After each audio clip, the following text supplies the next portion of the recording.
فضائی سفر کی تاریخ کا سب سے خطرناک حادثہ 1977 میں ہوا تھا اسپین میں۔ دو جہاز آپس میں رن وے پر ٹکرا گئے تھے، جس کے نتیجے میں 550 سے زیادہ افراد فوت ہو گئے تھے۔ ایئر لائن کمپنی نے متاثرہ افراد کے لواحقین کو $60,000 سے لے کر $6 لاکھ تک معاوضہ دیا تھا۔ دوسرا خطرناک حادثہ ہوا تھا 2001 میں امریکی شہر نیو یارک میں، جب ایک جہاز فوراً ٹیک آف کے بعد ایک آبادی پر گر گیا تھا، جس کے نتیجے میں 250 سے زیادہ افراد ہلاک ہوئے تھے۔ اس کیس میں تمام لواحقین کو تقریباً $50 کروڑ تک کی رقم معاوضے کی عوض میں ملی تھی۔ پھر 2010 میں بھارتی شہر بنگلور میں ایک پلین کریش ہوا تھا، جس کے نتیجے میں 150 سے زائد افراد فوت ہوئے تھے۔ لواحقین کو حکومت کی طرف سے 75 لاکھ انڈین روپے پر فیملی اناؤنس کیا گیا تھا، جو کہ کچھ فیملیز کے لیے کافی نہ تھا۔ اس لیے یہ معاملہ سپریم کورٹ تک گیا اور پھر سپریم کورٹ نے ایک فیملی کو 7 کروڑ انڈین روپے تک ایوارڈ کیا تھا۔ کراچی میں ہونے والے حالیہ پلین کریش کے نتیجے میں لواحقین کو حکومت کی طرف سے 10 لاکھ روپے ایوارڈ کیے گئے ہیں۔ اب سوال یہ ہے کہ انسانی جان کے نقصان کی بھرپائی کرنے میں پاکستان میں اور باقی دنیا کے کمپنسیشن میں اتنا فرق کیوں ہے؟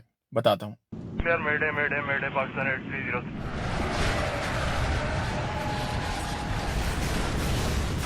جب بھی ایئر لائن کریش کے حوالے سے لواحقین کو کمپنسیشن دینے کی بات آتی ہے تو ایک انٹرنیشنل معاہدہ سب کے ذہن میں آتا ہے۔ 1999 میں کینیڈا کے شہر مونٹریال میں بہت سارے ممالک نے مل کے ایک معاہدہ دستخط کیا تھا۔ اس کو کہتے ہیں مونٹریال کنونشن۔ پاکستان اور بھارت نے بھی اس معاہدے پر دستخط کیے ہیں۔ مونٹریال کنونشن 1999 کے آرٹیکل 17 کے مطابق کسی بھی مسافر کی موت یا جسمانی چوٹ کی صورتحال میں نقصان کی ذمہ دار ہے ایئر لائن، بشرط یہ کہ موت یا چوٹ ہوائی جہاز میں موجودگی، سوار ہونے یا اترنے کی کارروائیوں کے دوران پیش آئی ہو۔ ایئر لائنز اسی مقصد کے لیے مسافروں اور جہاز میں موجود سامان کی انشورنس بھی کرواتی ہیں، جس کا پریمیم مسافروں سے ٹکٹ کی خریداری کے وقت وصول کیا جاتا ہے۔ اس معاہدے کے مطابق جب بھی پلین کریش کے وکٹمز کی فیملیز کو جب کمپنسیشن دینے کی بات آتی ہے تو تقریباً $1.5 لاکھ ایک فیئر پرائس بنتی ہے جو لوگوں کو ایئر لائنز کو دینا ہوتی ہے۔ اور دیکھا جائے تو یہ رقم لوور اینڈ پر ہے، کیونکہ اگر کوئی فیملیز کورٹ میں جا کر کمپنسیشن کے لیے لا سوٹ فائل کرتی ہیں تو یہ کمپنسیشن کی رقم ملینز آف ڈالرز تک بھی جا سکتی ہے۔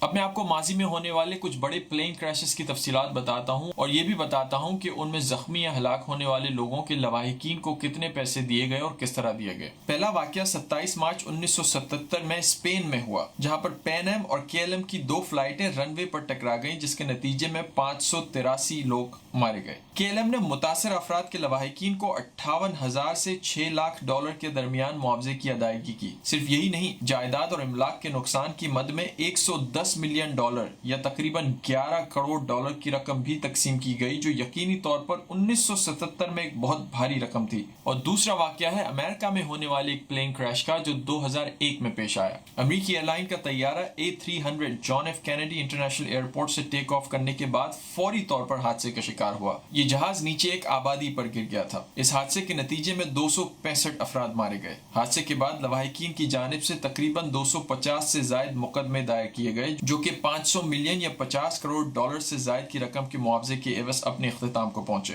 تیسرا واقعہ ہے بھارت میں ہونے والے ایک پلین کریش کا، جو 2010 میں ہوا۔ انڈیا میں منگلورو ایئرپورٹ پر ہوائی جہاز بے قابو ہو کر گہری کھائی میں گر گیا۔ اس حادثے میں 158 افراد کی موت ہوئی۔ تاہم انڈین سپریم کورٹ نے ایک مسافر کے اہل خانہ کی جانب سے معاوضے کی رقم چیلنج کرنے پر اس خاندان کو 7.5 کروڑ انڈین روپے سے زائد رقم ادا کرنے کا حکم دیا گیا۔ یہ بات بھارت کی سپریم کورٹ تک اس لیے پہنچی کیونکہ اس فیملی کی نظر میں لوکل گورنمنٹ اسٹیٹ گورنمنٹس کی طرف سے جو 75 لاکھ انڈین روپوں کا معاوضہ اناؤنس کیا گیا تھا، ان کی نظر میں وہ کافی نہیں تھا۔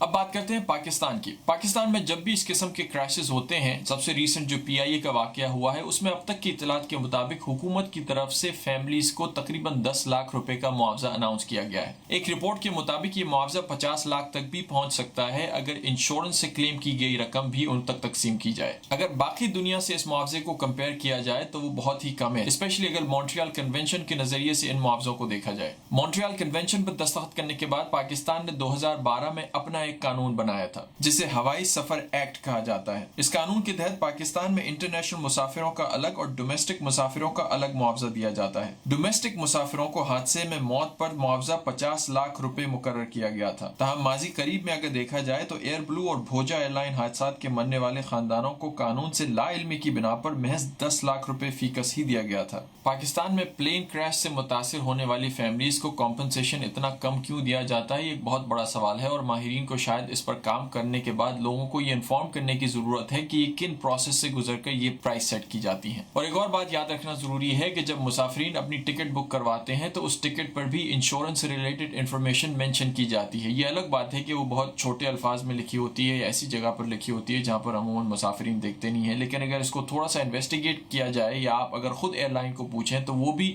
آپ کو انفارمیشن دینے کے پابند ہیں کہ اس ٹکٹ کا کتنا انشورنس ہے یا مسافروں کو خدا نخواستہ ایسی صورت میں کتنا انشورنس پے کیا جائے گا. لوگ اکثر یہ بات کہتے ہیں کہ انسانی جان کی کوئی قیمت نہیں لگائی جا سکتی. انفارچونیٹلی ریالٹی یہ ہے کہ انسانی جان کی قیمت نہ صرف لگائی جاتی ہے بلکہ وہ انسان کس ملک کا شہری ہے اس بات سے بھی اس پر بڑا فرق پڑتا ہے. میں بھی ریسنٹلی نیوز میں پڑھ رہا تھا کہ پی آئی اے نے 8 سال بعد پہلی مرتبہ سالانہ 7 ارب روپے کا منافع شو کیا ہے. کیا یہ ایک اچھی بات نہیں ہوگی کہ منافع کے اس سفر کا آغاز ان لوگوں کو بہتر کمپنسیٹ کر کے کیا جائے جو نہ صرف ایئر لائن کو بزنس دیتے ہیں بلکہ لٹرلی اپنی جانوں کو ان کی ہتھیلی میں رکھتے ہیں. That's it. ملتے ہیں ایک اور ویڈیو کے ساتھ. Thank you for watching.